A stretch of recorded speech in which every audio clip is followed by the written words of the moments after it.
একটা গুপ্ত সংগঠন বাংলাদেশ ইসলামী ছাত্র শিবির জাকাতের টাকা নিয়ে এসে বিতরণ করে তারা জয়লাভ করেছে। ভুয়া প্রতিশ্রুতি দিয়ে জয়লাভ করেছে, এটা ছাত্র এখন বুঝে গেছে। ডাকসুতেও তারা শুধু তাদের রুমে এসি করা ছাড়া আর কোনো ছাত্র বান্ধব কাজ করে নাই। দেখেন 5 আগস্ট পরবর্তী সময়ে একটা গুপ্ত সংগঠন বাংলাদেশ ইসলামী ছাত্র শিবির নামধারী একটি সংগঠন প্রত্যেকটা ক্যাম্পাসে ছাত্র রাজনীতি চায় না এরকম একটা আলাপ তুলেছিল, এবং দেখা গেল যে প্রত্যেকটা ক্যাম্পাসে যারা এইসব আন্দোলন নেতৃত্ব দিয়েছেন তারা ওই সংগঠনের সভাপতি সেক্রেটারি, এটা আপনারা দেখেছেন।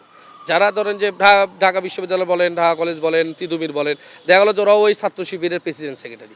তা আমরা বাংলাদেশকে একটি ছাত্র রাজনীতি চাই না, এখান থেকে বের করতে চাই। কী কারণে?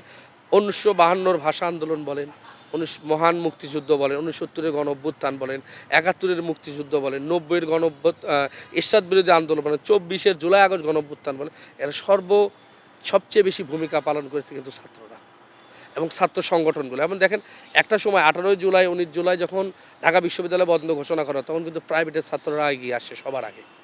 তবে যারা ওই 71-এর পরাজিত শক্তি, তারা কখনোই চায় না যে ছাত্ররা রাজনীতি করুক। রাজনীতি যে শুধু রাজনীতি করতে হবে, একটা সংগঠন করতে, তা কিন্তু না। রাজনীতিটা হচ্ছে দেশের জন্য জানতে হবে, দেশকে বুঝতে হবে, দেশের জন্য রাজনীতি, কোনো দলের জন্য না। এটাও যারা করতে দিতে চায় না তারা আসলে দেশবিরোধী। আমি বলবো যারা ছাত্র রাজনীতি চায় না তারা একদম টোটালি দেশবিরোধী। 1952 ভাষা আন্দোলনে আমরা বাংলা ভাষায় কথা বলছি, এটা কিন্তু ছাত্রদের জন্যই।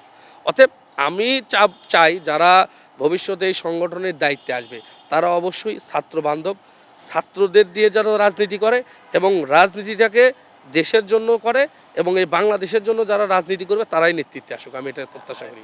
আমরা তো ধরেন 5 আগস্ট পরবর্তী সময় কিন্তু আমরা অনেকটা কম সময় পেয়েছি। আমরা প্রত্যেকটাই যে যারা বললাম তো একটু আগে, যে যারা প্রত্যেকটা হলে যারা রাজনীতি চায় না, একটা বয়ান্তল আমরা জানেন ঢাকা বিশ্ববিদ্যালয় ডাকসু নির্বাচনের আগে আমরা বিভিন্ন হল কমিটি দিয়েছিলাম, তখন কিন্তু মব সৃষ্টি করা হয়েছিল যে আমরা ছাত্র রাজনীতি চাই না। আমরা অনেকটা কম সময় পেয়েছি, কিন্তু আমরা কিন্তু চট্টগ্রামে জয়লাভ করেছি, রাজশাহীতেও কিছু পদ পেয়েছি, হয়তো সেগুলো একটু গুরুত্বপূর্ণ কম। ঢাকা বিশ্ববিদ্যালয়ের অনেক হল সংসদে কিন্তু আমরা পদ পেয়েছি, যে আমরা পদ পাই নাই এমন না।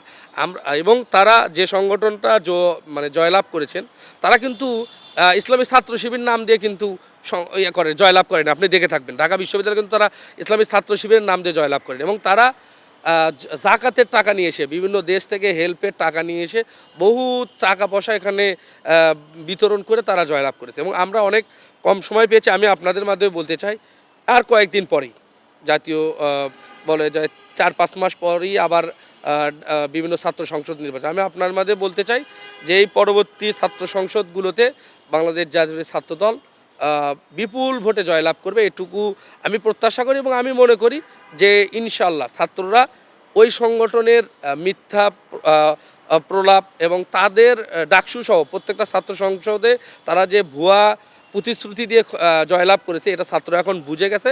এবং ডাকসুতেও তারা শুধু তাদের রুমে এসি করা ছাড়া আর কোনো ছাত্র বান্ধব কাজ করে নাই। এবং আমি মনে করি যে আগামী ছাত্র সংসদ নির্বাচনে জাতীয় ছাত্রদল বিপুল ভোটে জয়লাভ করবে। খবরের কাগজ, নিখাদ, নির্ভীক, নিরপেক্ষ।